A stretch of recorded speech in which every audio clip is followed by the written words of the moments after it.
Will is your average ugly high schooler enrolled in a magic academy with no magic just because of good old plot armor. Just as everyone is trying to win glory by becoming the most powerful mage, Will is in it to lose his V-card with his childhood friend. Everyone at the academy, including the professors, makes fun of him. However, Will continues to prove that sometimes a wand needs a sword.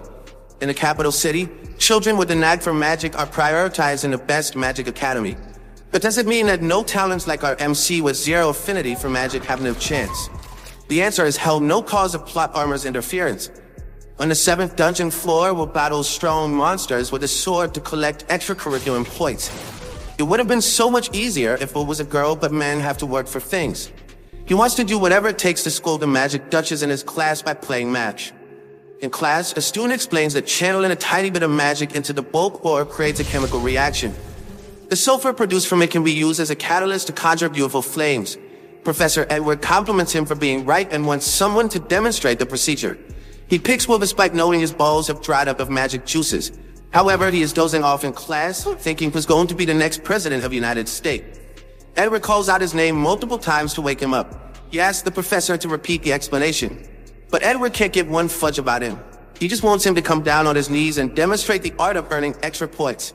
Edward's condescending claims is a simple process. He just needs to transfer a little bit of magic and the fire will be lit.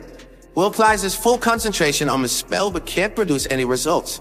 Moments later, the professor clicks his tongue, making the whole class laugh. He silences the class, expressing his disbelief that their institute allows a no-show like him to study magic. He believes that note-taking bookworms are only good for doing grunt work. He deems him entirely beyond help. At that moment, the fellow 6th-year student Cyan casts a basic fire spell to light up the torch. Edward reminds him that casting without permission is prohibited in their class. Cyan, the arrogant brat who thinks of himself as God, excuses himself for this behavior, saying his pal needed a light. Edward casts dark lighting magic to crystallize the flames. But more so, he intends to make a point. He reminds everyone that magic is more important than cup size. Magic is the supreme authority, giving esteemed status to those with innate talent. The rest can stay in the hallways and clean like a good old janitor. Later in the hallway, Shine and his lackey, the normal cliche of every bully stop Will from crossing the road. They are about to drop nukes on his ass, but his might and shining armor Colette comes between them. Cyan wants her to join the party and bully him. However, she walks up to him like a gangster, claiming Will's more kind than he can ever be. She tells him to stop bullying her friend, making his face go nuts. Cyan suggests bringing back her friend from Lola Land. He reminds them that Will can never be a magia vendor. Colette feels bad for him having to experience Edward's class. However, he's glad that a cute girl like her is worrying about him. She freaks out at his flattery and claims it won't get him anywhere. But the way she's acting, I believe Will is going to get lucky tonight. He claims that a Jigga taught him to compliment girls whenever the chance comes. She tells him to shut up before the fist flats his face. All of a sudden, Will silently watches the tower in the center of the city. Colette is worried about this sudden change and asks what has happened. Will says the sky is looking as beautiful as ever. They can't believe the 5 Magia Vanders hold up the sky on a daily basis. Long ago, beings known as celestial hosts threatened humanity's existence and filled the world with darkness. 5 mages stood up in defiance to push back the threat. They created a barrier to lift up the sky. These 5 mages were given the highest honorary title for a mage known as Magia Vander. Every magician alive dreams of achieving this glory at least once in their life. Colette wonders if the Ice Maiden is currently watching them. He assures her that she's watching from the window. The year before, Will's childhood friend Elfaria told him about giant orbs called the sun and moon orbiting the real sky. But she was most intrigued by sunset. At that time, both made a promise to become Magia Vanders and watch the sunset together. Elfaria took that little promise made on a whim seriously. With her talent, she became the youngest Magia Vander and climbed up the tower. However, his talents can't even be considered mediocre. But his determination to fulfill his promise is undying. After the break, Professor Worker shouts at Will, asking if he's gone nuts. He went to the dungeon without permission and fought on the 7th floor. Still, after reviewing the materials from the monster, Worker grants him 2 credits, lifting up his mood. The professor asks if he's still hell-bent on becoming Magia Vander. Will counters his question, asking if it's really as bad as people say. Worker gives it to him straight, explaining he needs to advance to the Upper Institute before aiming to become a Magia Vander. To graduate, you must have superior credits from written work, spelled work, and practicals. Despite understanding the situation, Will insists on earning credits from practicals alone.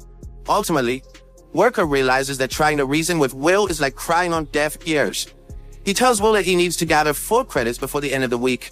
Seconds later, he realizes that the week will end in 2 days.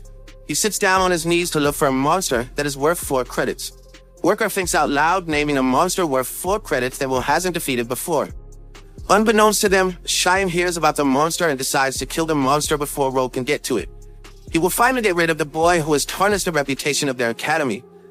On the other hand, Will enters the 6th floor of the dungeon with Kiki by his side. The cat isn't sure about him fighting a Baskerville. However, he assures Kiki that he won't get burnt like the last time. In the meantime, Cheyenne and his 2 lackeys are focused on taking out the Baskerville to expel Will. One of them asks if they have protection in their pockets. Cheyenne reminds him that top geese like him don't need safety precautions. He plans to use a search spell to find the beast. Suddenly, the giant monster of insane speed appears in front of him, scaring the 2 lackeys away. Will overhears their scream and immediately follows the sound. Judging from the activation, he assumes they are not far. Upon reaching the scene, he finds a 10-credit evil sentient bullying a child. He doesn't know why the evil Sentinel moved up several floors. He then glances at the human who ends up being Cyan. He constantly casts fire magic at the thing. However, Will knows that his measly attacks can't do shit against a high-level monster. As the monster gets close to Cyan, it dawns on him that Cheyenne might die. Will realizes he needs to step up and save him. At that moment, he remembers all the times Cyan and his friend bullied him. He asks himself if it's really necessary to save a scumbag like him. Seconds later, he remembers that Elfaria called him the kindest person in the world. He wants to be someone worthy who can stand beside her. Despite being no talent in magic, he wants to be her sword. Will steps onto the battlefield and saves Cheyenne's ass from getting squashed. He pushes back the monster's feet away from Cyan. Using his muscle strength, Will goes on the offensive and strikes its shell. The impact from his strike destroys the ground underneath them. Back on the surface, Edward rushes to Worker's office in the middle of the night. No, he's not a fan of BL manga. He reveals that Cheyenne and his piece of work council of Dutchbags went into the dungeon without authorization. He stands up in disbelief that an elite student can pull such a stunt. Edward reveals they are on the 6th floor and asks Worker to send his familiar inside. Upon hearing this, he calms down, telling Edward there is no need to panic. He activates his spying orb, revealing that Will is on the same floor as them. Meanwhile, in the dungeon, the impact from Will's sword and the monster's fangs clash and destroy the 6th floor. He spins around the monster to create momentum and cut down its sword. The monster ender pushes it away. Utilizing the distance, the monster throws rocks at him from the destroyed floors. However, Will slices through the stones before it even hits the ground. He then sneaks attacks from above, landing a fatal blow. Cheyenne is watching this battle from a front row seat, but still can't believe it. He wonders if he is the same Will surf for from before. Even Edward can't believe his eyes. That is when Worker states that Will is totally different from him. As the battle continues, Worker explains that Will possesses the robust body of a dwarf. His observation skills can read enemy patterns after seeing them once. He demonstrates this move by countering an attack that the monster used before. He heavily damages the monster, making it furious. Worker claims that in a world full of wands, Will is a lone sword. As the monster unleashes his fire breath, he reveals his true power. Will cuts through the magic attack with his special sword. The slash of his sword is like a bolt of lightning, defeating his enemies in an instant. When the smoke clears up, he asks if Cheyenne is injured in any way. He lets out his frustration by biting on his tongue and making it bleed. On the other hand, Edward slams the table with full force. He refuses to believe that a boy with no magic can somehow transcend it. Worker tries to stop him, but his efforts are fruitless. Upon returning to the surface, Will get scolded by Professor before getting the 10 credits from defeating the monster. 5 years earlier, Will seem like your average man who can't get any action. The background NPCs gossiped about Will's lack of magic power. Some think it was just a rumor, but the majority knows the fact to be true. He is just a bait to lure Elfaria to join the academy. However, they think he should be expelled since she climbed the tower and became the youngest Magyavander. He walks to the principal's office with a sad look, telling everyone that it is his last day in the school. Professor Worker stands in the room as a mediator between Will and Cauldron, the principal. She waves her wand and hands him a sword made of special metal that can cut through magic. Unexpectedly, a new Will wakes up in him as he cuts through all the magic circles cast by Cauldron. Worker is so taken aback by his performance that his legs give out and his mouth is left open. In the meantime, Cauldron laughs at the unique thing they have in their hands. She decides to allow him to continue studying at the academy despite his shortcomings. Shocked, Worker repeats what she just said and asks if age is fudging up her mind. He reminds her that Will can't use any magic like Zero. She claims her eyes are not done yet. In fact, she has never heard of anything before. Will interrupts the conversation and showers them with questions. He asks if ascending the tower will be possible if he studies at the academy. With a quavering voice, he asks if becoming strong can help him join Elferia at the top of the tower. Cauldron explains that his dreams will come true, but only if he is diligent and firm against daunting experiences. Only then he can reach the top of the tower. He tightly holds the sword, taking Cauldron words to heat. After he leaves, she asks Worker to keep a close eye on him like a godfather. She's eager to see Sword's journey to becoming a wand. Back in the present, Will sniffs some chocolate in Willie Worker's class. The lecture today is about ascending the tower, which means attending the upper academy. Only those can become Magia Banders. The topmost honor a mage can achieve at the top of the tower Mercedes Collis. There are only two ways a mage can obtain this rank. First, they must create a new type of magic not known by humanity. Second, they must earn 72,000 credit points. Worker reveals that the majority of mages ascend with the first option, while there are only a minority that can earn 70,000 credits.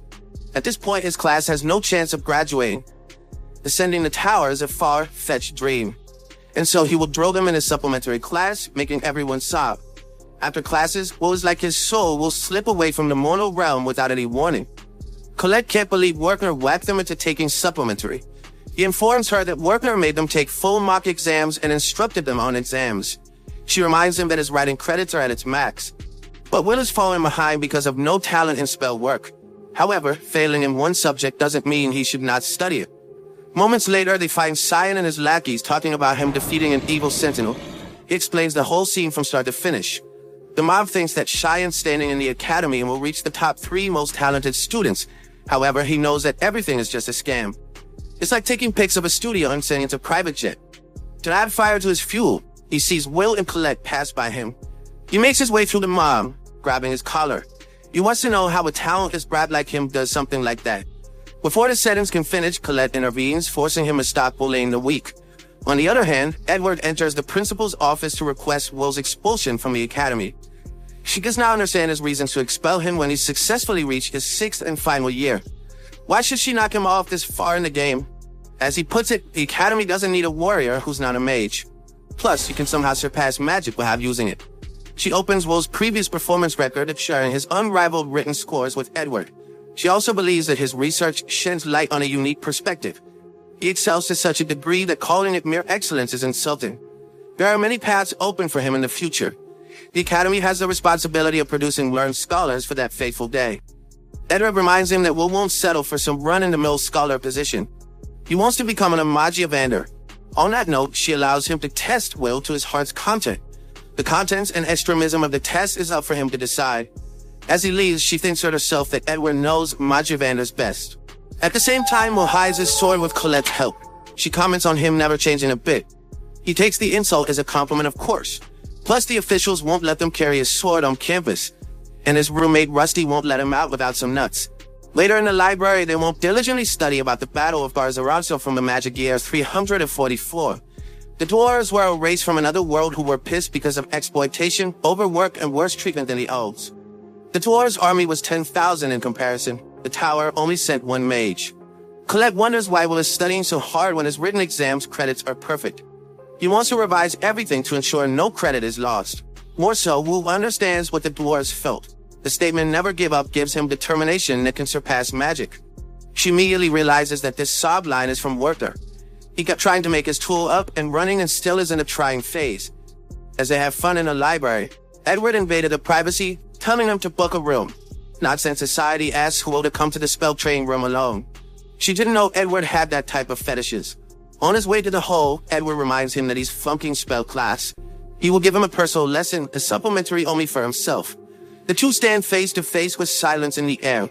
Edward casts his dark lightning spell, destroying an area near his foot. He says that Will's assignment is to land a single hit on him.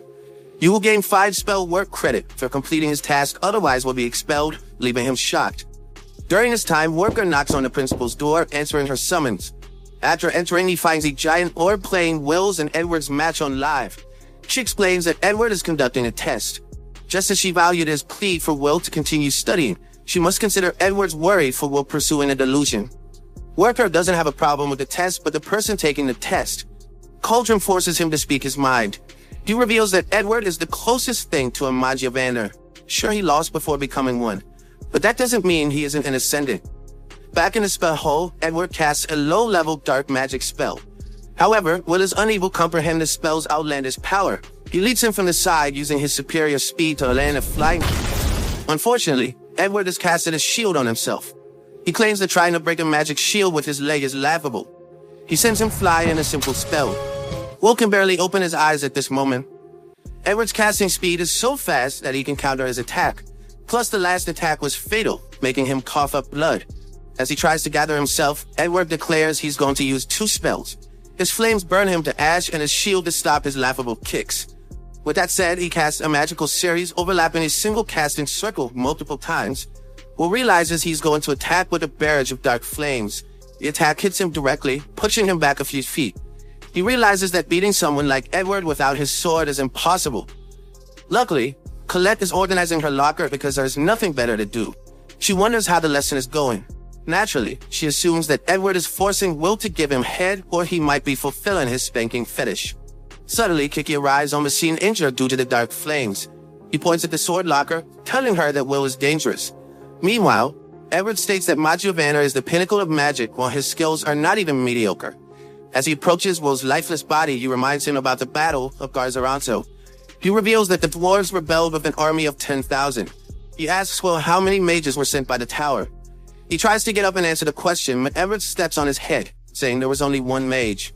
Despite this, Will doesn't lose hope of winning. He grabs his leg, forcing him to move. At this point, Edward is confused as to what noble reason Will holds in his heart that drives him. He tightly holds his heart and says he wants to stand whom he loves with all his heart. He will fulfill the promise made with Elfaria to watch the sunset. Shot to death, he can't believe that Will is aiming to reach the pinnacle of magic just for some worldly love. But he can't give one shits about what Edward thinks. At that moment, Colette rushes to the scene and gives him the blade. Edward attacks with killing intent, but Will slices through the attack. He casts a barrage of spells. Instead of running away despite his hands and feet shaking, Will knows that passing through the flames is his only option of winning. During his run, Will explains there is more to the Battle of Garzaranzo than what people know. The legendary dwarf commander landed a hit on the mage, making him acknowledge. The sword did reach a wand even for 1 second. He uses the smoke from the attack to launch a powerful strike from Edward's blind overhead. His power is enough to break the shield and land a hit. Edward doesn't say a word except rewarding him with the 5 spell credits and leaves. On the other hand, Cauldron laughs her lungs out, complimenting Will's power. 10 years ago on that day, Elfaria was going to the Upper Institute. Will was following her like a loser. She turns to him, reminding him that he's the kindest person in the whole world. This is something that you will always know. With that said, she says goodbye and turns her back to him. Soon, Will's emotionally damaged brain catches up to the fact his B card is going away. He promises never to give up trying to climb the tower. He will definitely stand beside her even if there is no magic potion left in his balls. His words tear through her heart, but Elfaria keeps walking to hide her emotions from Will. But then he says they will watch the sunset together, making her stop. Elfaria didn't realize he would remember the childhood promise. She turns with tears in her eyes, promising to wait for him no matter how many years it takes. After he leaves, Professor Worker intends to say a few consolation words. However, he overhears him sobbing. Will makes a promise to himself, saying it's the last time when he will cry aloud with a miserable voice. In the present, Will, the no-talent, overachiever book learner, is a self-sustained student at the academy. He wakes up early to deliver newspapers in the local area. The citizens began liking him for his work ethic and polite attitude. They are eager to see him return to Jenna's place for his part-time job. He quickly rushes to deliver the remaining newspaper and heads to the academy. On his way, Will stumbles on the stairs, dropping all her newspapers. However, he pulls a flash stunt to gather everything. He notices that Elfaria, the Albusvina, is on the front page for inventing a new magic. With this, she has invented 12 original spells, a feat no mage has ever achieved in history. Suddenly, Will reads a request made from the Upper Academy to collect ice cores from frost walkers. Unexpectedly, the client is Elfaria herself, which gets his juices overflowing. He returns to his dorm to ask Rosty for some new magic gear. He excitedly tells him about the order Elfaria made. She asks him about classes. But Will says there aren't any today. He will visit the 4th floor to collect ice cores from frost walkers. For that, he needs her top tools, which are custom-made. After collecting his items, Will leaves for the dungeon. He reveals that the great ancestor, Queen Mage Mercedes, said everything came from the dungeons. She told a future generation to venture into the unknown with knowledge and wisdom. She wanted them to conquer the unknown along their path. According to her, everything is connected from top to bottom. On that note, Will makes his way onto the 4th floor. There he finds half of the academy who whack off every night on Alfaria's pictures, firing off shots everywhere. He then notices Cheyenne blasting off Frostwalkers left and right. His lackeys butter him up as usual, claiming he's the best mage in town. However, Cheyenne knows his performance isn't enough to reach Will's level during his fight with the evil sentinel. Will senses his bloodlust overflowing like his juices, realizing there will be no monsters left in the area for him. He rushes deeper into the 4th floor to find powerful Frostwalkers. Unexpectedly, Will finds a low-lying monster preying on a young girl. He quickly steps into battle mode and kills the ostrich with multiple sword slashes. The girl can't believe he just used a sword instead of magic. Iris introduces herself as the girl who often bites more than she can chew. On the other hand, Worker explains that creating your own spell is a great achievement. It is so great that the mage advances to the top of the tower without any further requirements. The entire class knows that this only sounds easy. However, inventing a new spell is not a joke. Rose wants to know about Worker's thoughts on the news this morning. He claims that creating 12 original spells made her the best mage in human history. She asks if Colette is jealous because Will's going to the dungeon for Alfaria. Worker scolds them for causing a commotion when the class is still in process. But she's still worried about Will's intentions for stepping into the dungeon. Back in the dungeon, she asks if he's the senior from the 6th year who can't use magic, making him a first of his time. Will finds it odd that someone like Iris would call him a senior. However, she wants to respect the person who just saved her life. She wants to help fulfill the Upper Academy's order and help them keep the sky from falling. Will reveals that Iris is not exaggerating her claims. The sky they are under is not real. It is just a barrier in the sky held by the power magic of Imagia Vanders. According to the lore, the world will be plunged into darkness once again when the sky falls. That is the day the calamity will be upon them. They are learning the order not because everyone admires the Magia Vanders, but because they want to help them keep the barrier running. On their way, Iris mentions that she has met with Alfaria once before. One day, she was surrounded by a horde of monsters ready to devour her. At that point, offering her body to them was the only option. But Alfaria saved her in the nick of time from getting eaten. Afterward, they talked about a lot of things like boys and the ways they try to get inside their tunnel. With that said, she dedicated her life to Alfaria. Upon hearing of the order, she got so excited and unintentionally ventured deep into the 4th floor. However, after looking around, she realizes that most of the students have already cleaned out the area. Even her search spell can't pick up anything in the area. At the same time, Will goes down onto his knees and starts observing the area. Iris, a magic user, can understand what he is doing. He claims that Frostwalkers leave ice shards when walking. Most of them are between 0.5 and 1 mile wide. However, this is double the size. This means that there's a colossal size up ahead. Iris can understand how a non-magic sure can sniff out such details when her search spell isn't working. He explains that magic is great and all, but it is not absolute, especially in the dungeon. He can match magic users with knowledge, wisdom, and experience. Iris is shocked that experience can be a factor in survival. As these words are uttered from her mouth, a giant Frostwalker jumps out of the cave and attacks him. Will is forced to jump out of the way with Iris. The Frostwalker lets out a huge yawn, freezing the surrounding area. Iris knows that Frost Rex is an advanced subspecies of the Frostwalker lineage. It is a monster that is worth 6 credit points. At the same time, the monster attacks with its ice breath, freezing everything in its path. Will carries Iris out of the way and tells her to stay put in one place. She tells it not to act recklessly as the monster is too strong for him. Physical attacks don't work on the monster. This is the reason the monster is known as the Dwarf Killer. The only way to defeat it is to use long drainage magic, otherwise the monster will freeze him to death. Will tells her not to worry as he has defeated this monster many times. He leaps into attack, making the monster unleash his breath attack once again. However, Will masterfully slides underneath the monster to take advantage of a blind spot. Not knowing where he is, the monster launches a rapid-fire attack at the cave ceiling, hoping he will get hit by the rubble. Iris is forced to save herself from the rubble and take shelter behind an ice wall. She sees Will taking advantage of the smoke and rubble to hide his movements. He masterfully runs behind the monster and launches the magic item in. He then goes back and forth, wrapping it around the tightrope. The monster constantly unleashes breath attacks, but Will continues wrapping the wire around it. He knows that physical attacks don't work on him as the Frost Rex's only weakness is fire. And since explosives are also made of fire, this means that Will can defeat it with ease. He lights up the fire which travels around his body, enraging in flames. The moment the fire hits the explosives, it causes the monster to burn to ashes, giving him a flawless victory.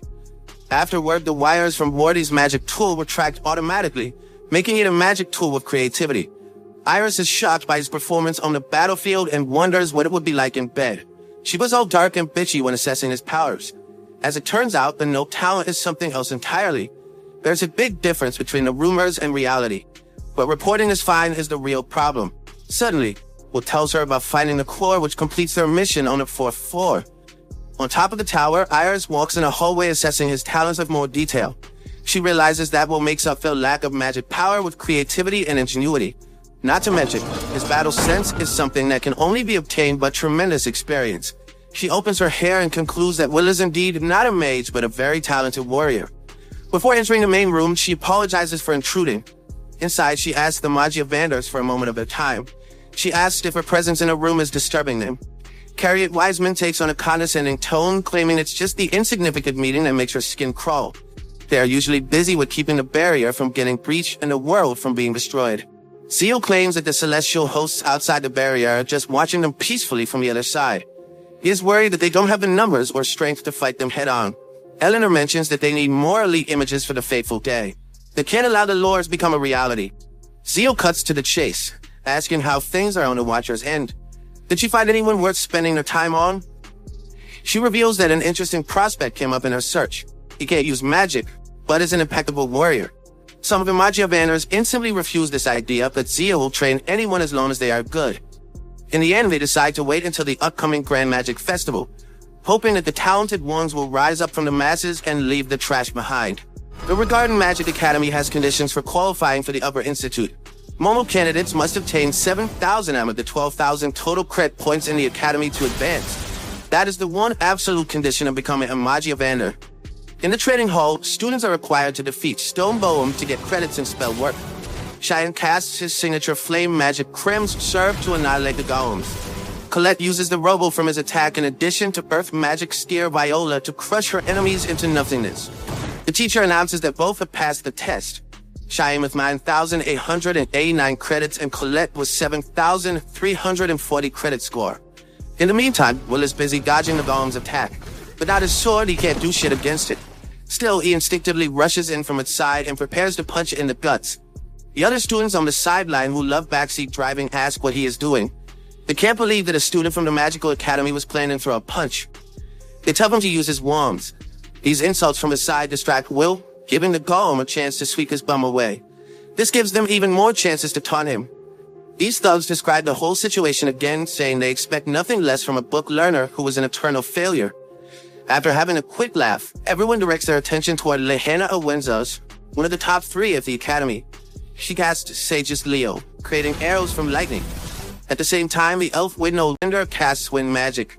Lehana's arrows pierce through the golem's armor, rendering his mobility useless. She then simultaneously casts another banger to destroy it. Meanwhile, Widno's spell is on the elegant side. He creates a whirlwind, destroying his target mercilessly. Then comes the third member, Julius Rainbird, with over 10 credits, enters the competition with his ice magic. He silently casts his icy roses that take root in the golem's armor. Moments later, as the flower blooms beautifully, all the golems are turned to ice. Unexpectedly, he also freezes the golems that were meant to test other candidates. At this point, Lehana realizes that both Julius and Widno have lost touch. He reminds her that the revel is drawing near, and so losing their touch isn't an option. Julius walks up to them and declares his intent of a war. He expects that the two of them will accept a gift from him before that. However, Widno slices the rose into pieces with wind slashes. Things don't stop there as Lehana takes out her anger by flashing it with lightning. Will realizes that these 3 will surely advance to the upper round. However, his chances are close to none, since his credit scores are a little over 5k. The 3 of them walk past him and Julius tells him to stay away from his path. That is when one of the students claims that they will be scouted at the Grand Magic Festival. This makes him realize that it's that time of the year already. In the cafeteria hall, Colette slams the food on the table, saying we must enter the Grand Magic Festival. She thinks that advancing on credits from writing and praxis alone will get him nowhere. Plus, the scouts at the Grand Magic Festival choose individuals for their talent and not credit score. Will agrees with her reasoning. However, he knows that everyone is trying to turn things around with this one shot, and so they are all out for blood. He explains that a number of competitions are held in the Grand Magic Festival. Not only that, high mages descend from the tower to hunt for new talents. Despite his hesitation, Colette thinks that this is his only chance to advance to the upper academy. She reminds me that there are major factions up there. The Lightning Lord's wand force is fast, the Scared Elf's wand leaf cannon, the Flame Emperor's wand Incendia Barham, the Ice Maiden's wand Albus Bina, and the Light Sovereign's wand Mysterious Noah. She claims that his life will be sorted if one of the 5 factions chooses him. This will also give them a chance to showcase his true powers and change people's opinions about him. He truly appreciates her worrying over him. However, he thinks that his participation in the Grand Magic Tournament would just make it a regular sports event. Plus, the things that happened 3 years ago still haunt him. Colette knows that the 50th Grand Magic Festival was named the worst of all time. Will says that getting over those memories has been hard for him. Later in the evening, in the locker room, they find students practicing for the Grand Magic Festival. Colette emphasizes this point heavily, claiming scouts from other departments will also be picking students at the festival. He can vouch for other parts if the scouts from the tower don't choose him. However, Will already told her that it ain't happening. He can't use magic, and that's that. On that note, she forgets about him ever joining the tournament and goes by her day. Moments later, she notices a barrier spell on the trap door. She can easily break the barrier by force. However, the bang will catch everyone's attention. Unexpectedly, Kiki uses her abilities to dismantle the barrier without a sound, revealing stairs that go down. They find an underground gambling operation held by backbenchers. Colette can't believe that they are running the operation where the teacher doesn't pay much attention. Unexpectedly, they find Cyan at the event watching quietly from above. He shouts at Will for invading his privacy. Suddenly, Colette comes between them, telling them to shut his trap. Now Will asks him about his purpose since he's not betting. His 2 lackeys speak up, saying Cyan would do nothing like that. It's completely not like he is worried about the spread between him and the top 3. Plus, the thought of them ignoring him never crossed his mind even for once. At this point, Cyan tells them to shut up before they strip him naked in front of the chick. Colette teases him about being scared of letting the spotlight go beyond him. Cyan claims that his credit scores are almost comparable to the top 3. He's lost a few credits on writing. Still, he has been working hard ever since that incident with Will. And some of his magic skills are comparable to them. But he doesn't understand why the hell his lips are running and explaining himself to them. After finishing spell-brewing class, everyone closes their books, wanting to escape from the jail. Will waits up Kiki to leave. At the same time, Colette stops him and asks if he is free for the day. She wants to explore the dungeon with him. However, Will apologizes as he needs to complete his shift at Jenna's tavern. Her tavern lies in the slump area where the exploited dwarves come daily to quaff their alcohol. The sounds of their laugh make Will work there every day. Jenna cooks a few meals and asks Will to serve them. The dwarves are pretty chill with Will at this point, especially Donna, who gets hand-delivered newspapers for him every day. He pities Will for working hard every day. He reminds him that someone with his magical talent can't get any scholarships. Donan knows that the Grand Magic Festival is coming up.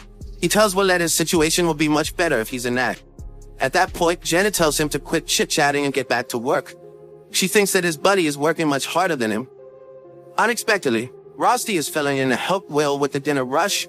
He accidentally bumps into her, apologizes for putting her through so much work. Although she thinks that working without magic is a fresh experience, it makes her understand how the people on the other side live.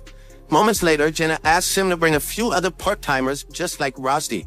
But the dwarves think that Will deserves a pay raise as he works twice as hard. Back in the washing area, Rusty mentions that Will receives a low wage from Gina. He can probably ask Professor Worker for a better job. She is sure that he will arrange something. Will knows he would be troubling him more than he already has is not his style. Still, there's more to it than pay. He loves working with the dwarves. Their incredible hard work earns his undying respect. A spoon falls from the tower of dishes, forcing me to duck down and pick it up. At that moment, Julius walks into the tavern with his lackeys. He immediately hates the vibes of the whole place. But his lackey claims that this is the only tavern open in town. At that moment, Will catches his eyes. He can't believe that the no talent works there. He laughs super hard that the no talent is fitting in with the smelly dwarves. Donna wants to pay him respect for the insults at Will, but the other dwarves stop him, knowing the consequences. Julius takes on a condescending tone while talking to Donan. He asks what that look in his eyes is. He doesn't shy away from reminding them that they are immigrants from another world. He tells them to remember his place. Unfortunately, Donan can't say anything because they have no rights. Moving on from that, he takes a seat like he owns the place. During this time, Will explains that the dwarves migrated to their world and the celestial hosts destroyed theirs. Julius continues talking in the same tone even when asking for food and drinks. However, Will ignores him and continues explaining that the dwarves are looked down upon unlike the elven nation. In their world, magic is the supreme authority. If a dwarf laid a hand on the elves, their status in this world would be diminished. He thinks that the beings are grown from the barren soil, which the dwarves culminate with their wisdom. Their sweat is proof of their endless hard work in the harshest of conditions. He claims that these are not things to be made fun of, not even by one of the top 3 at the Magic Academy. Still, Julius doesn't listen to one thing. He laughs at no talents clicking the dwarf's foot for some change. He places his foot on the table, saying, calling them eyesores. He then kills the audience. It falls on his shirt, but Will refuses to flinch at the situation. His glare angers the 2 lackeys, making them get up from their seats to teach him a lesson. Unexpectedly, Will grabs them by the collar and slams the piece of the table. The impact causes the drinks to fall on Julius's face and hair. He has never been humiliated like this in a while. Julius casts his magic abilities, freezing everything with his ice magic. Will tries to dodge his attacks, but where he steps, the ice spikes catch him. Eventually, he is forced to break the ice with his bare foot. However, Julius pushes him back against the wall, freezing his limbs. Still, the look in his eyes doesn't change, which makes him change his mind. He decides that freezing him in a tavern is no fun. He wants to defeat him at the Grand Magic Festival and leave the academy when he loses. Will accepts the challenge and says he will apologize to Donan after losing. On the day of the festival, Will idly sits in the dressing room preparing himself for the upcoming battle. He hears the headmaster's announcement through the mic. She starts the competition with a famous quote from the founder Mercedes. She advised them to train, compete, and master their skills through this competition, allowing them to advance the tower. With that said, the Grand Magic Festival begins accompanied by fireworks. The leader of the scouts from the fire action orders his men to keep their eyes open. They must observe everything to the last detail. In the first race, Lahanna soars through the sky, leaving everyone in her dust. She passes through the obstacles with great precision, catching the attention of her classmates. Palm Snook, a 6-year student at the academy, is in awe seeing her speed. He predicts that she's going to win the race this time, ruining everyone's hopes and dreams. His friend Flit Marteau agrees with his prediction and reminds him that Miss Perfect stands on top of the food chain for a reason. The scouts notice that the Earth Princess isn't competing in the tournament this year. In the meantime, all the other scouts are working hard to note down every detail. Cauldron notices them working hard to find the perfect candidate. However, the peeps from the tower have wasted no time in selecting your candidates. Iris reminds her that there are other mages associations outside the tower who are looking for quality candidates. The tug of war between them will be a competition of their own. In the meantime, the commentator announces that Miss Perfect has won the Sky Race for the 2nd time in a row. She reigns as the all-time leader in this academy. Cauldron finds it odd that Iris is leaving already. She has her own work as a scout. Plus, there's a certain senior who she wants to cheer for. On the other hand, Cheyenne's lackeys wish him good luck for the upcoming match. They can cheer him on from the sidelines even if they didn't qualify for the festival. Cheyenne claims that denying a girl's request is not in his blood. Unexpectedly, Colette pulled out all her riz, saying Cheyenne was the only one who joined her party. Plus, she expressed her guilt by asking him to make him put his guard down. He's glad that Colette finally understands that spending more time with him is better than wasting life on the funky. He rushes to the dressing room to get some alone time with her. Unfortunately, upon smashing the door open, he finds that Will is already present at the scene with her. He doesn't understand why the funky is sitting with him. Colette reminds him that she was the one who asked her to join his party. To join the Crown Attack competition, a party needs a total of 21,000 credit points.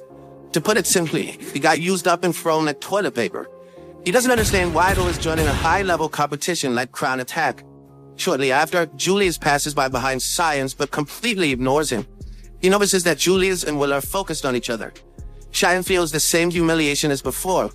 He is determined to show everyone that he's not some shit to be left alone on the sidelines. Soon, Mike, the commentator, introduces himself and greets the crowd. His co-commentator is the most hated professor in the academy. He wishes to stick a spell in the Viper's ass, knowing Edward's history with the students. In the end, Edward threatens to kill him if his mouth doesn't go on mute. On that note, Mike asks the Elven faction to work their magic on the arena. They create different terrains starting from a volcano, marshland, badland, grassland, and woodland zones. Unlike the other competitions, the Crown Attack is fought with teams of 3. Each team will start outside the badland zone to reach the stadium. Whoever reaches the stadium first and steps onto the crown will win the competition. However, this is as easy as it sounds. The students not only will be facing harsh conditions of the specific ones, they will be facing traps set by the professors. Mike reminds everyone that this is the most high-level competition in the entire Grand Magic Festival. All the scouts keep a close eye on the competition because all the top-tier candidates are on the battlefield. Mike also reveals the stats borrowed from the school's backroom gambling club. Wade, Noel, and Julius are the most favored to win this year. However, there's a unique twist this time. Apparently, Squad 6, including Cheyenne and Colette, team with the Academy's no-talent Cheyenne. Every day I had him for participating in the highest competition. All of them think that the book learner has gone mad. Professor Worker wants him to reconsider participating in the tournament. However, Will claims that he will win this battle no matter what. Just when the battle begins outside the Badlet, thousands of golem conjure from the ground and form a wall. They are the first obstacle the students must clear. To everyone's utter surprise, Will rushes towards them without a weapon. The students think he is suicidal, since his punches were barely effective and the spell worked in Zamra. Will asks Colette to cast her spell to supercharge his magical gauntlets. He utilizes the power from the spell and the momentum to break through the wall of golems that they are dominating. At this point, everyone in the arena has their mouth wide open. Mike can't even believe that what they are seeing is real. Professor Worker, on the other hand, knew that this was going to happen eventually. Meanwhile, Colette explains that Will use his magical gauntlet to strike the golems, which is totally not against the rules. After seeing his performance, Shine remembers the day Will saved him from the dungeon. He felt disgusted when the worst student in the school had to swoop in and save his ass. Ever since then, Cheyenne has trained day and night until his limbs stopped working. He wanted to become the strongest at their academy. However, even now, Will has managed to outshine him. Amongst all the time, Mike announces that Squad 6 is taking the lead to enter the Babylons. The zone is filled with automatic turrets that use earth magic to fire rocks at high speed. Colette warns him of an upcoming shoot, forcing Will to punch around with his bare hands to create a wall. Following that, Colette casts an earth spell to conjure multiple swords, as it is his favorite weapon. Will picks up the sword while running ahead. Instead of closing the distance, Will throws the swords, destroying the targets like cake. Some of the students think that Will can only fight because of Colette's magic. However, Professor Edward comments that Will movies like a dungeon veteran. His vast knowledge and experience allow him to make efficient movements almost as a natural reflux. Unfortunately, one of the swords fails to destroy the target and cuts the cliff underneath the trap. It suddenly falls to the ground and prepares to fire its shot. But before that could happen, Will picks up the last sword and destroys it with a snap. The other teams hastily advance to the battling zone in fear of falling behind Will. Unfortunately, the rush leads into a lot of traps, ending their journey before it could even start. By now, everyone wonders if Will was going to take first place in the crown attack. The cheers and noise from the crowd irritate Julius to an indescribable extent. He asks his friends if there has been a big upset in the tournament. His teammates hesitantly reveal that Will and his squad are in the lead. At this pace, they are sure to take the first place. Julius laughs at the situation, excited to meet him in battle. He leaves his teammates behind, claiming his strength alone is enough to defeat Will and his squad. In the meantime, Will and his teammates enter the woodland, which just happens to be the last zone in the competition. Unfortunately, we are met with a top chain spell trap set by yours truly, Viper Sensei. Not to worry, Will digs around the magic circles, carves them out of the ground, and aims each one at themselves. This easily destroys the trap, allowing them to move ahead. At this point, Mike, who's wishing he had bet on, Will wants to know Edward's thought on his traps being destroyed faster than previous traps. He doesn't say anything except a small tongue click, proving he's pissed off. This was enough for Mike and the rest of the students who wanted to see this day come. Back on the battlefield, Will is eager to cross the woodland zone before the other teams arrive. It is common knowledge that the zone near the stadium is the most deadliest. Other teams ambush their opponents to gain the advantage. He wants to get the trade advantage before Julius arrives to kill him. As he moves forward, a sudden magic attack shoots past him and freezes the background trees. Unexpectedly, Julius appears on the scene out of nowhere. Will is surprised to see that he beat his squad to the race. He worries about his teammates hiding in the trees waiting to ambush him at the right moment. However, Julius moves on the offense, conjuring multiple ice arrows. But before he could attack them, Shine activated his flames, evaporating all the ice in the area. He takes a few minutes to cast one of the most powerful flame spells ever known to mankind, Iflame Bardelian. Colette notices that Will is standing in the way of the attack. She tells him to run away, but it is too late. A moment before the attack hits him, she casts a protective earth barrier around him to protect him from the attack. Shen's spell is so powerful that the entire stadium begins shaking. Thankfully to Colette's shield, Will manages to survive the attack. However, he doesn't know what just happened. At that moment, she understands that the attack was aimed at both Will and Julius. She wants to know what his intentions were with that last attack. Shan claims that he has been following all of her orders like a good boy. But now, it is time to reclaim his payment. He challenges Will to a one-on-one fight, disregarding the competition. Will is shocked by his decision. but he doesn't even wait for his consent. Meanwhile, Julius creates an ice barrier between them. He attacks Colette out of nowhere, and her screams reach Will on the other side. Cyan attacks, forcing him to defend himself with his sword. However, a half-witted grip leaves the word to fall at his hands. Will tries to calm him down, saying it is not the time to be fighting amongst themselves. But Cyan advises him to hurry up and pick up the sword before he's toast. Even after Cyan destroyed half of the forest and nearly incinerated Will, he couldn't understand what had happened in previous minutes. He still stands there, wondering if he got attacked or something.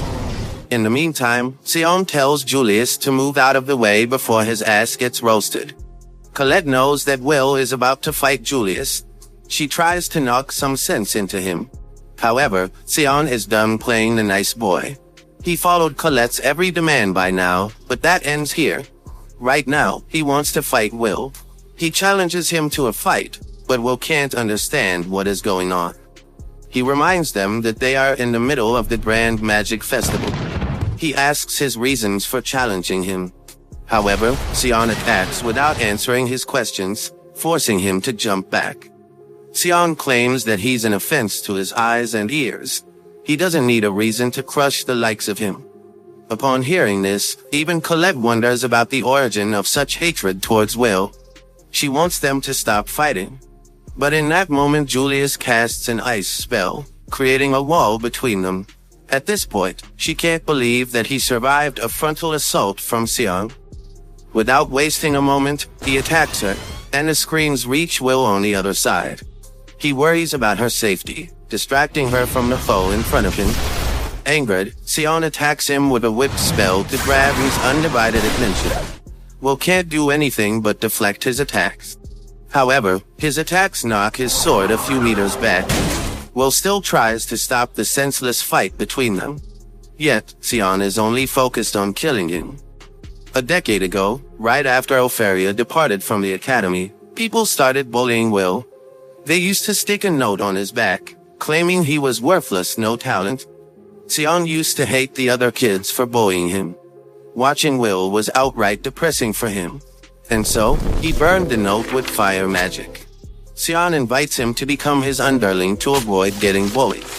However, he doesn't give him attention for 1 second. Cyan was pissed about him not giving a fudge. And so, he forces him to turn his back and face him. Unexpectedly, Will tells him to leave him alone. His lifeless and rageful gaze makes Cyan shit his pants. Yet, he refused to give up on him. From that day onward, he started to despise him for everything. In the present, he continues launching spells after spells at will before he can grab his sword. Luckily, he is able to deflect them all in the nick of time. He asks if he is going to jump around like an animal just to survive. He opens his arms and challenges him to attack head-on. Will reminds him that they are on the same team. With his sword boiling red, Will tells him about his responsibilities. He needs to keep his promise to Mr. Donan and the others. For that goal, he can't fight him right now. Despite his explanation, Julius doesn't want to listen to his reasoning. He will just increase him to a crisp if Will refuses to fight. At this point, he wonders if fighting him is his only option. In the arena, Mike comments on a weird development in the competition. He reminds everyone that Squad 6 was in the lead, but Cyan's outburst wrecked everything. With Edward being an expert, he claims that fighting amongst teammates is out of the question. Considering the core principles of the crown competition, the scouts who descended from the tower will severely mark against this outburst. Mike respects his expert analysis of the situation, but his smile extremely freaks him out. Just as Edward defined, the scouts view Cyan Ulster as nothing but a schoolboy. They disregard all of his past achievements like it is trash. Even Rosti is on the edge of her seat, wondering what will happen next. Suddenly, Iris, the underclassman who can befriend anyone, asks for her permission to take a seat. After sitting down, she starts cheering for Will, which comes as a surprise to Rosti. She didn't believe that Iris was the type to take a liking to someone in particular. Iris reveals that someone told him about Will before descending from the tower. At first, she didn't pay much attention to him. However, she is hooked on him for some reason. Rosti mentions that Sion is also really popular, and thus Will is catching everyone's attention. Iris realizes that something is fishy in the take. In that moment, she confesses her love for Will, although she is sure that Colette is also in love with him. Back in the arena, Colette rushes to the other side of the wall, knowing she is the only one who can stop them from fighting. However, Julius taunts him for showing her back. He claims that her corny attitude doesn't suit the title Earth Princess. Colette doesn't like anyone calling her by that name. She warns him not to say it again, otherwise he will regret it. Still, Julius doesn't take her warning into account and continues to attack her. Suddenly, multiple Julius start appearing everywhere on the battlefield. Even Mike is confused about what is happening. Julius pays Wigno a visit, but his appearance doesn't catch him off guard. Instead, he returns the flower gift from earlier, blasting him with a wind spell from underneath. He discovers that Julius learned a clone spell using technology belonging to a Majavander. Still, the elven scouts from the tower aren't impressed by his display of power. She claims that he neither exceeds or fails their expectation. But that's none of her concerns. She just wants to return to the tower and be shut in again. In the meantime, one of Siam's lackeys wonders who would win between Julius and Wigno. He believes that Squad 6 would have won if Sion didn't go off script. He doesn't understand what has gotten into him. However, the other lackey knows how Sion feels about Will. Sure, trying to get him kicked out of the academy was going a little bit too far.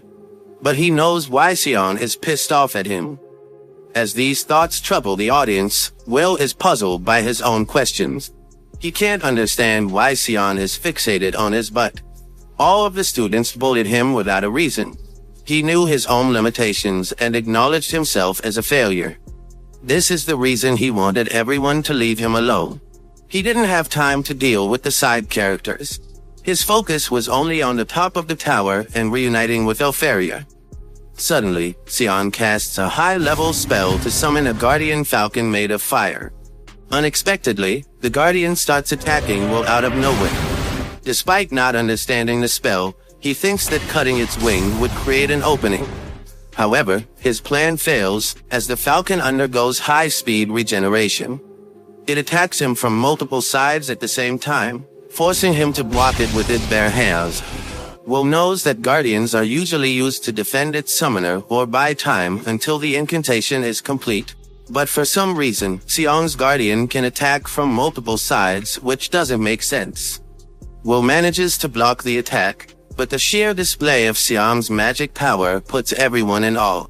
Even Edward can't believe that Sion has such proficiency with fire magic. The scouts from the Flame Emperor's faction can't believe what they are seeing. They are impressed by Sion's ability to use high-level magic and summon an offensive guardian. One of the fellow scouts informs him that Sion is next in line to become the head of the Ulster family. He is a top student but falls behind Lehanna, Julius, and Wigno. Despite this, the main scout thinks that he is broken through his shell. Just as they think a newly born chick has emerged from its egg, the person becomes a hawk and surprises everyone. They immediately plan to report this finding to the Flame Emperor. Will also acknowledges that Sion has gotten stronger. He even taunts Will, asking if that's all he got. He claims that he wasn't this useless when defeating the evil sentinel in the dungeon. Still, he doesn't understand the reason behind his rage. At that moment, Sion asks if he is still not angry after being so ridiculed by everyone. He asks if he is not furious for taking so much bullying. He breaks out, claiming he is furious at everyone. He has lost count of how many times he wanted to get back at him. However, now is not the time to fight amongst themselves. He must fight and defeat Julius. Naturally, Sion is frustrated that he is still thinking about fighting Julius. The sheer sight of him infuriates him to the core. He fought back without giving up, even without any talent. Yet, he looked at everyone beside him. Sion demands him to look at him. He won't tolerate his ignorance any longer. Will didn't know that he looked at him in such a way. However, deep down he wanted Sion to acknowledge him. And since now that is the case, Will is prepared to fight him with everything in his power. Finally, Sion is excited that he is taking this seriously. He starts casting one of the most powerful spells in his arsenal. However, Will is not worried about his magic at all. He has already seen his timing, making it easy to counter. Sion casts 2 spells at the same time. But even still, he has seen its path. Instead of defending against his attack, Will decides to jump in the spell of destruction. Knowing the path of the spell, he can easily counter the attack. Sion is shocked to see him take this approach. With that, he approaches to strike him at point-blank range, but soon realizes that it is the end of their fight. Unexpectedly, Colette appears on the scene and casts an earth spell between them before his attack lands on Sion. Unable to apply the brakes, Will hits the wall and falls down. Both of them are shocked to see her coming to stop the fight in a burnt outfit. Will is confused as to what happened with Julius. She kicked his butt. However, he suddenly disappeared from her eyes. Suddenly, Sion shouts at Colette for appearing in such an outfit. He claims that it is unlawful for an unwed noble lady to appear in such a state. She claims that it is her fault for burning the entire village to a crisp. She then diverts her attention towards Will. She reminds him about his mission to fight with Julius. However, Sion says that no one can come in his way, not even Colette. At that moment, she informs him that he is the one who got in their way. Eventually, Will covers her up with his coat and thanks her for stopping the fight. This makes her burn from emotions. Before leaving, he assures Sion that they will have a real fight in the future. Meanwhile, Mike and the rest of the audience wonder who will be the first one to enter the stadium. Soon, Squad 9 led by Julius enters the stadium without a scratch on his teammates. Mike realizes that they are going to be the winners this year since no one is here to stop them. This means that all of his life-saving wagered on Wignall will be lost. Suddenly, Will flies into the stadium using his special wire gear, shocking everyone present on the scene. In his serious mode, he challenges Julius to a fight in front of all the scouts, making him excited. Watch this next video on screen and subscribe to not miss next part. Guys, that's the end of the video. If you liked this video, please leave a comment in the comment section. Also subscribe to the channel and hit the bell icon. Like the video and share it too.